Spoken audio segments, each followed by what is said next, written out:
Hello दोस्तों, कैसे हैं आप सभी लोग। दोस्तों, GOBT में आपका स्वागत है। जिन दोस्तों ने चैनल को सब्सक्राइब नहीं किया है, प्लीज़ चैनल को सब्सक्राइब कर लें। अगर आपको ये वीडियो अच्छी लगती है या हेल्पफुल लगती है, प्लीज़ वीडियो को लाइक करना ना भूलें। थैंक यू दोस्तों। स्टार्ट करते हैं आज की वीडियो। आज मैं किसी प्रोडक्ट का रिव्यू देने नहीं जा रही हूँ। आज मेरे एक अलग टॉपिक पर रिव्यू है, वो है पूजा पाठ से रिलेटिव। नवरात्रि में हम जो जॉब होते हैं उस वही मैं आज आपको बताने जा रही हूँ। कैसे बोते हैं, क्या महत्व होता है, ये सब कुछ मैं आपको इस वीडियो में बताऊँगी। एक्चुअली मैंने जॉब होती थी पहले, वो मेरा बिल्कुल सही तरीका था। पर ऐसा होता है कभी कभार हमारे जौ नहीं बोते, मतलब नहीं उगते हैं, तो फिर परेशान हो जाते हैं हम। तो फिर मैंने यूट्यूब पे देखा था कि जौ को कैसे बोए जाते हैं और कैसे बोते हैं। तो यूट्यूब पे काफ़ी सारी वीडियोस थी, तो यूट्यूब पे देखकर मैंने अपने जौ बोए थे। वो तरीका बिल्कुल गलत था दोस्तों, वही मैं आज आपको बताने जा रही हूँ। दोस्तों, यूट्यूब पे ऐसा दिखाते हैं कि जौ को आप 24 घंटे के लिए पहले भिगो दें पानी में, या 5 घंटे के लिए भिगो के रख दें, या 1 घंटे के लिए भिगो के रख दें। ये तरीका बिल्कुल गलत है। अगर आप ऐसे करोगे, 24 घंटे भिगो के रख दोगे पानी में जौ को, या 5 घंटे भिगो के रख दोगे, 1 घंटा भिगो के रख दोगे, या 12 घंटे रख दोगे भिगो के, जितना भी आप रखना चाहो उतने देर आप भिगो के रख दोगे, तो इस बात की तो गारंटी है आपकी जो जौ है वो अगले दिन उग जाएंगे। बहुत फास्ट आपकी खेती होगी, बहुत फास्ट आपकी खेती होगी, ये बात पक्की है। ये मैंने ऐसे किया था। मैंने 5 घंटे पहले भिगो के रख दिए थे अपने जौ, और मैंने जब मेरे अगले दिन ही उसमें अंकुर फूट आए थे और जौ उगने स्टार्ट हो गए थे मेरी। और बहुत हरी भरी खेती हुई थी, बहुत लंबे मेरे जौ हो गए थे, हरे भरे हो गए थे, बहुत घने हो गए थे, बहुत अच्छे हो गए थे। पर ये तरीका बिल्कुल गलत है दोस्तों, एकदम गलत है। ऐसा आपको बिल्कुल नहीं करना, क्योंकि आप प्रकृति को अपने हाथ में ले रहे हो। ये बिल्कुल गलत है। ये हम कोई खेत में खेती नहीं कर रहे हैं कि हमें एकदम जल्दी चाहिए। ये नवरात्र में पूजा पाठ में इस्तेमाल होता है। जौ जो होते हैं, ये माता रानी की कृपा पता चलती है इस पर कि माता रानी हम पे कितनी खुश है, हम पे कितनी कृपा बरसा रही हैं, कितनी कृपा नहीं बरसा रही हैं। ये सुख समृद्धि के लिए हम जौ बोते हैं। इससे हमारा समय पता चलता है, 6-6 महीने का समय पता चलता है। साल में 2 बार नवरात्रा आती हैं, 6-6 महीने के बाद आती हैं। तो हमारे जो अगर अच्छे होते हैं, हरे भरे होते हैं, तो 6-6 महीने का टाइम हमें पता चलता है कि कैसा हमारा जाएगा, कैसा हमारा नहीं जाएगा। अगर जौ हमारे पहले दिन, यानी जैसे आज हमने जौ अपने बोए, अगर अगले दिन या फिर उसके अगले दिन, पहले दिन या दूसरे दिन हमारे जौ उग आते हैं, तो समझ लिया आपका जो 6 महीने का जो टाइम है वो बहुत अच्छा जाएगा, बहुत हरा भरा जाएगा और बहुत खुशहाल जाएगा। आपके सारे काम बनेंगे, कोई काम आपका रुकेगा नहीं, आपको खुशियाँ ही मिलेंगी सब जगह से। आपको कुछ भी आपको निराशा नहीं मिलेगी। ये होता है। अगर आपके जौ थोड़ा सा लेट उगते हैं, या तीसरे दिन उगते हैं, या चौथे दिन उगते हैं, या 5वें दिन उगते हैं, या किसी किसी के 6वें दिन उगते हैं, या 7वें दिन उगते हैं, ऐसा होता है ना। कभी कभी तो 8वें दिन भी उगते हैं, बहुत लेट उगते हैं। तो समझ लिए आपके जो 6 महीने हैं वो अच्छे नहीं जाएंगे। मतलब मैं ये नहीं कह रही हूँ कि आपके बुरे जाएंगे, मतलब आपके जो जब आपका 6 महीने का एंड होगा ना, तब आपके काम बनना स्टार्ट होंगे, और मतलब आपको खुशियाँ नहीं मिलेंगी, तो आपको बुरा भी नहीं जाएगा। मतलब 6 महीना अच्छा नहीं जाता हमारा, कहने का मतलब ये है। इसलिए कहते हैं हमारी जो जौ होते हैं वो बहुत अच्छे से हरे भरे हो, बहुत घने हो, हमारे खुशियाँ आए, धन आए, समृद्धि आए, इसलिए हम जौ बोते हैं। ऐसा भी कहते हैं जिस सृष्टि के आरंभ में सबसे पहले जो फसल थी वो जौ थी, ना कि वो गेहूँ थे। बहुत से लोग क्या करते हैं, नवरात्रा में गेहूं को बो देते हैं। दोस्तों, ये गलत है, जबकि जौ की ही मान्यता है। जौ ही बोए जाते हैं, ना कि गेहूं बोए जाते। जौ आराम से अवेलेबल है ऑनलाइन, आप ऑनलाइन आराम से मंगा सकते हैं, लोकल मार्केट से मिल जाते हैं, या आपको ईजिली छोटे छोटे पैकेट में मिल जाते हैं। खुले में चाहो तो खुले में भी आपको मिल जाएंगे। 5 रुपये की मिल जाते हैं, 10 रुपये की मिल जाते हैं, जैसे जितना चाहो आप उतना ले सकते हो। जौ ही बोए जाते हैं, ना कि गेहूं बोए जाते हैं दोस्तों। और दूसरी बात दोस्तों, जो जौ में हम जौ बोते हैं तो कौन सी मिट्टी का इस्तेमाल होता है। दोस्तों, जो मिट्टी का इस्तेमाल होता है ना पूजा पाठ में, वो होती है पीली मिट्टी। यही मेन मिट्टी होती है, इसी की मान्यता होती है सबसे पहले। पीली मिट्टी का ही हम इस्तेमाल करते हैं, ना कि अदर मिट्टी का। जितनी भी पूजा पाठ में मिट्टी का इस्तेमाल होगा तो वो पीली ही मिट्टी का इस्तेमाल होता है। पीली मिट्टी गांव में आराम से अवेलेबल होती है। जो गांव में चूल्हे पे पोता करते हैं ना, वो ही पीली मिट्टी होती है, खेतों में आराम से मिल जाती है। मैं गांव में नहीं रहती, मैं सिटी में रहती हूँ, और मैं मंगा लेती हूँ गांव से, इकट्ठी मंगा लेती हूँ और वो हमारे काम आ जाती है। अगर देखिए, मैंने जो साधारण मिट्टी होती है, मैंने उसमें एक बार ही अपने जौ बोए हैं और मेरे नहीं अच्छे से हुए थे। तो साधारण मिट्टी में से बोना नहीं चाहिए। अगर आपके पास पीली मिट्टी अवेलेबल नहीं है तो आप साधारण मिट्टी को ले सकते हैं, ऐसी कोई बात नहीं है। पर पहले मतलब आप पूरी कोशिश कीजिए आपको पीली ही मिट्टी मिले, क्योंकि पीली मिट्टी ही शुभ होती है, पीली मिट्टी की ही मान्यता होती है। और साधारण मिट्टी आप ले रहे हैं तो उसको पीस लीजिए। वैसे कि पीली मिट्टी के भी डेले होते हैं, उनको भी हमें पीसना पड़ता है। कोई भी मिट्टी लो, आप पीस लो उसे, फिर छान लो, ताकि अगर आप डेले रहेंगे उसमें तो वो जौ हमारे नहीं उगेंगे अच्छे से। इसलिए अगर आप साधारण मिट्टी भी ले रहे हो तो क्या होता है, उस पर आप गंगा जल के छींटे कर लेना। अगर आप पीली मिट्टी भी ले रहे हो तो भी आप गंगा जल की छींटे कर लेना, क्योंकि पूजा पाठ में और स्पेशली नवरात्रि में शुद्धिकरण का विशेष ध्यान रखा जाता है, पवित्रता का तो विशेष ध्यान रखा जाता है। इसलिए गंगा जल से आपको अवश्य छींटे मारनी है। मैंने ये भी सुना है, बहुत से लोग क्या कहते हैं, यमुना जी का जो रेत होता है ना, उसमें अपने जौ बोते हैं। दोस्तों, मैंने सुना है वीडियोस में, पर मैंने कभी बोए नहीं है, ना मेरे आसपास लोकल में किसी ने बोए हैं। तो मैं उस चीज़ की आपको श्योरिटी नहीं कह सकती कि हाँ यमुना जी की रेत में आपके जौ उग जाएंगे। इसका तो मैं नहीं बोलना चाहूँगी। मैं तो पीली मिट्टी में ही बोए हैं और बहुत अच्छे हुए हैं। मैंने एक बार साधारण मिट्टी में बोए थे, वो मेरे बिल्कुल भी अच्छे नहीं हुए थे। तब मैंने फर्स्ट बार ही बोई थी, मुझे बिल्कुल भी नहीं पता था जौ कैसे बोए जाते हैं, क्या इनका महत्व होता है क्या नहीं। फिर मुझे पता चला था कि पीली मिट्टी में ही बोए जाते हैं, यही शुभ होती है, यही पूजा पाठ में इस्तेमाल होती है। दोस्तों, पहली बात तो ये। दोस्तों, जब मैं अपनी जॉब होती थी तो मैं, जैसे कि आज नवरात्रि स्टार्ट हो रही है सपोज करो, तो आज ही मैं अपने जौ को मतलब साथ के साथ बो दिया करती थी। तो मेरे खूब हरे भरे होते थे और बहुत अच्छा मतलब टाइम भी जाता था। फिर मैंने ऐसे ही किया, मैंने यूट्यूब पे देखा और 5 घंटे के लिए भिगो के रख दिए अपने जौ। जो बेकार जो थोते जो कहते हैं ना, खाली जो थे जौ, वो ऊपर आ गए, वो मैंने फेंक दिए। जिनमें बीज था वो नीचे डूब गए। और मैंने बोए अपने जौ, बहुत हरे भरे हुए थे, पर उससे बिल्कुल भी समय का हमें पता नहीं चला। हमारी कोई कामना बने, ना कोई अच्छा समय आया, कोई हरा भरा साल नहीं आया हमारा। बहुत दोस्तों, ये बिल्कुल तरीका गलत है। ये प्रकृति को आप अपने हाथ में ले रहे हो। ये माता रानी की कृपा पता चलती है जौ से। हम जौ इसलिए बोलते हैं कि माता रानी की हमें कृपा पता चलती है। माता रानी हमसे कितनी खुश है, माता रानी हमें कितनी कृपा बरसा रही है। और उसको तो आप अपने उन जौ को तो आप जबरदस्ती उगा रहे हो। मतलब अगर आप 12 घंटे के लिए भिगो के रख रहे हो, या 24 घंटे के लिए भिगो के रख रहे हो, या 5 घंटे के लिए भी भिगो के रख रहे हो, या 1 घंटे के लिए भिगो के रख रहे हो, डेफिनेटली बात है, गारंटी के साथ वो जल्दी उगेंगे। तो ये तो आप जबरदस्ती उन्हें उगा रहे हो ना। तो ये नहीं पता चलेगा। आप दोस्तों, मैंने एक बार ये गलती करी है, यूट्यूब पे देखे 5 घंटे भिगो के रख दिए थे, पर मैं इस गलती को दोबारा नहीं करूँगी।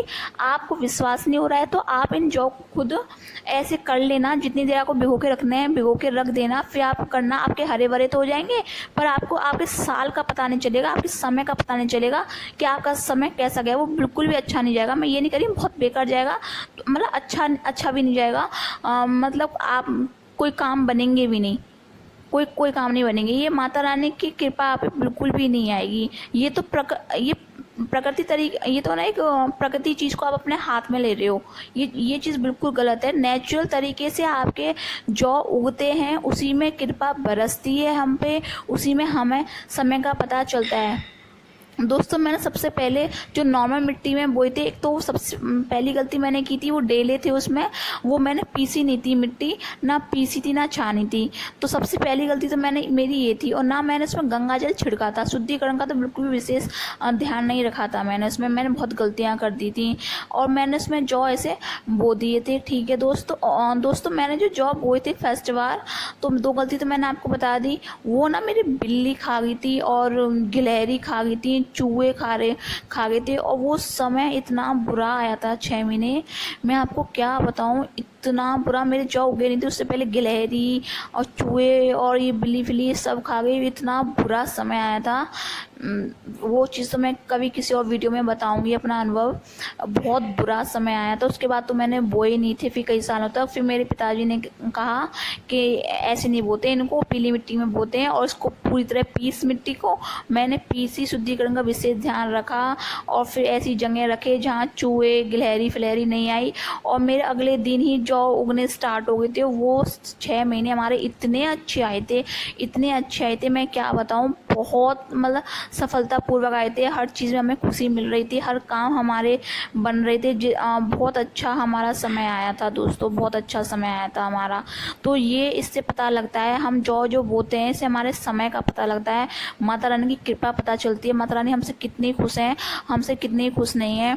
दोस्तों एक बार मैंने अपने पीली मिट्टी में ही बोए थे जौ, और पीस के ही, पीली मिट्टी को पीस के ही बोए थे, अच्छी तरीके से ही बोए थे दोस्तों। मेरे अगले दिन उग तो गए थे जो बहुत जल्दी हो गए थे। पर दोस्तों हमारे घर में इतने चूहे, पता नहीं कहाँ से इतने चूहे आ गए, इतने ज़्यादा, वो सारे मेरे जौ को खा गए।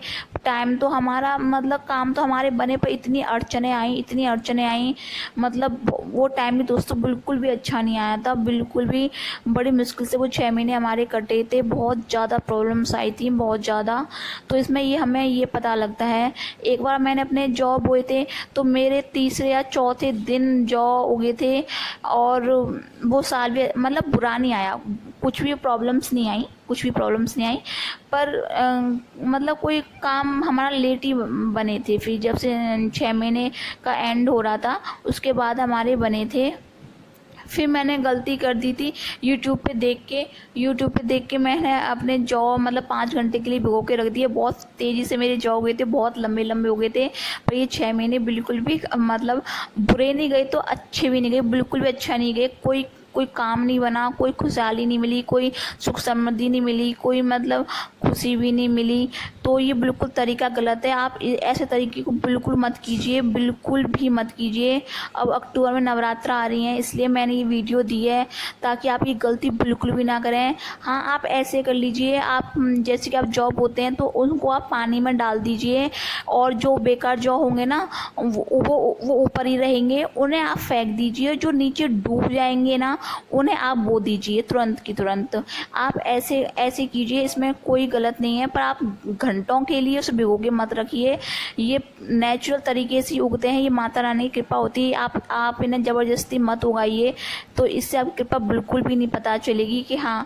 और ये आप खुद देखिएगा, या फिर जिन्होंने बो रखे हैं या जिनके नेचुरल तरीके से उगे हैं पहले दिन या दूसरे दिन जौ, तो उन्हें पता होगा उनका 6 महीने कितना अच्छे गए होंगे, बहुत अच्छे गए होंगे। क्योंकि ये मैंने खुद अनुभव कर रखा है, और बहुत लोगों ने, लाखों लोगों ने अनुभव कर रखा होगा जो मेरी इस वीडियो को देखेंगे, जिनके नेचुरल तरीके से उगे होंगे। और जिन्होंने ज़बरदस्ती उगाए होंगे तो उनका वो टाइम ना तो अच्छा गया होगा ना वो बुरा गया होगा। दोस्तों ये इनका तरीका होता है।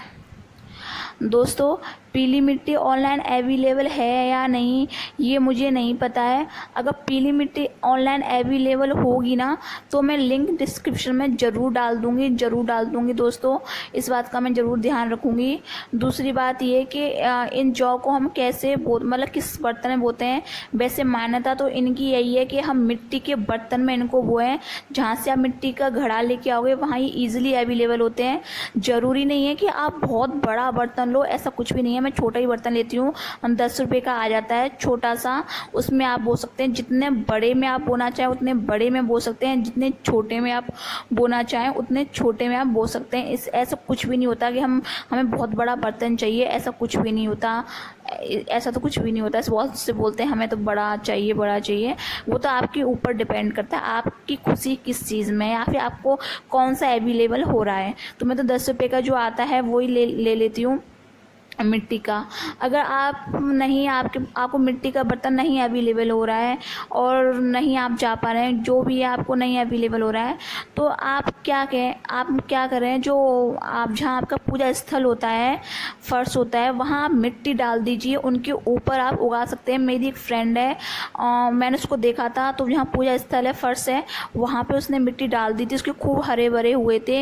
ये तरीका भी ठीक है, पर आप उनको दुबका देना है, क्योंकि चूहे फूहे हो ही बेकार कर दें, इस चीज़ का विशेष ध्यान रखना। आप ऐसे भी कर सकते हैं।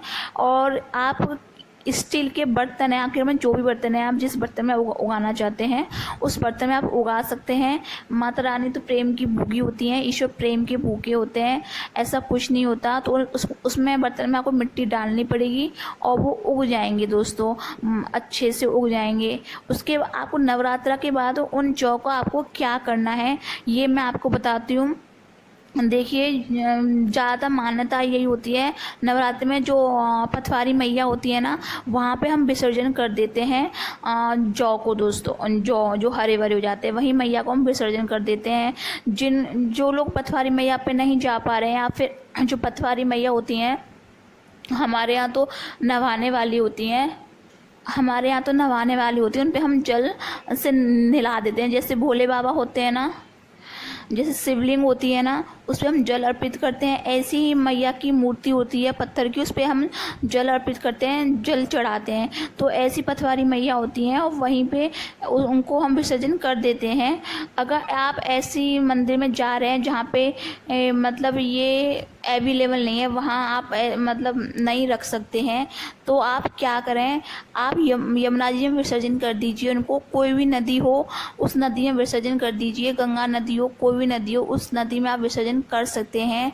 आप ऐसे कर सकते हैं। आप नदी में विसर्जन नहीं कर रहे हैं, ऐसे मंदिर है वहाँ पे आप इन्हें नहीं रख सकते हैं या नहीं विसर्जन कर सकते हैं, तो आप क्या करें दोस्तों, आपके घर में मतलब जगह होगी, खाली जगह होगी, मिट्टी होगी, वहाँ आप इन्हें गाड़ दीजिए या गमले में गाड़ दीजिए। मेरी फ्रेंड है वो तो ऐसे ही करती है और इसमें कोई बुराई नहीं है, आप ऐसे भी कर सकते हैं। पर ये आपको फेंकने नहीं है ना, इस चीज़ का विशेष ध्यान रखना।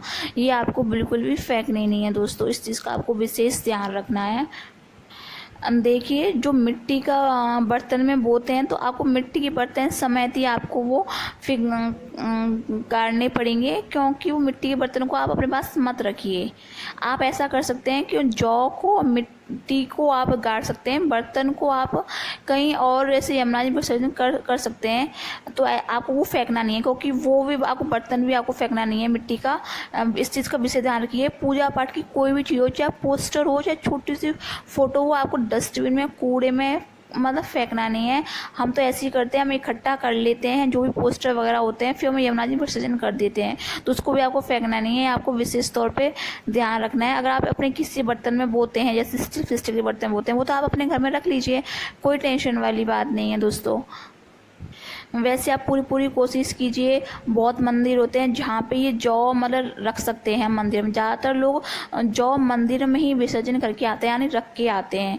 यही मतलब तरीका होता है। मोस्टली गांव में तो सब ऐसे ही करते हैं, जो लोकल सिटी होती है उनमें भी लोग ऐसे ही करते हैं। आप पूरी कोशिश कीजिए। आपके पास कोई मंदिर होगा, एक नहीं दो नहीं, कोई ना कोई तो मंदिर होगा, आप मंदिर में ही इन जौ को रख के आइए। यही सबसे पहली मान्यता होती है। दूसरी मान्यता ये है कि आप इन्हें मतलब नदी में विसर्जन कर सकते हैं। सब ये दो देख लीजिए। अगर आपको दो में से कोई ऑप्शन नहीं मिल रहा है, तब आप अपनी ज़मीन में इनको गाड़ दीजिए दोस्तों। नहीं तो दो ऑप्शन तो आपको सबसे पहले पूरी कोशिश यही करनी है। या फिर आप मंदिर देखिए, नहीं तो आप यमुना जी में इनको विसर्जन कर दीजिए। कोई भी नदी में हो उसमें आप विसर्जन कर सकते हैं दोस्तों। इससे पहले मैं 2 वीडियो और दे चुकी हूँ नवरात्रा के ऊपर, पूजा पाठ के रिलेटिव। मैंने एक वीडियो और 2 वीडियो में से एक वीडियो मैं आपको बता रही हूँ, जो हम कलश स्थापना करते हैं। तो कलश स्थापना हम जो जल भर के रखते हैं 9 दिन तक, 9 दिन बाद उस जल का हम क्या करें, इसकी वीडियो मैं दे चुकी हूँ अब इसी चैनल पे। अगर आपने नहीं देखी है प्लीज़ आप ज़रूर देखें, बहुत अच्छी वीडियो है,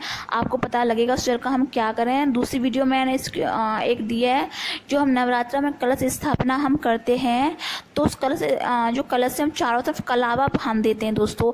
तो उस कलावा का हम 9 दिन बाद क्या करें, बंधे रहने दें या क्या करें, इसकी भी मैं वीडियो दे चुकी हूँ। अगर आपने वीडियो नहीं देखी है प्लीज़ आप वीडियो देख लीजिए, बहुत अच्छी वीडियो है। नवरात्रा आ रही हैं, शायद 7 अक्टूबर से स्टार्ट है, इसलिए मैं ये नवरात्रा के ऊपर ही वीडियो दे रही हूँ। ये मेरे अनुभव के ऊपर है, बहुत अच्छी वीडियो मैं दे रही हूँ, बहुत ही अच्छी मैं वीडियो दे रही हूँ, अच्छी जानकारी के साथ मैं आपको दे रही हूँ। इसलिए अगर आपने नहीं देखी है आप देखिए। अगर आपको वीडियो अच्छी लगती है प्लीज़ वीडियो को लाइक कीजिए, शेयर कीजिए। थैंक यू दोस्तों, जय माता दी।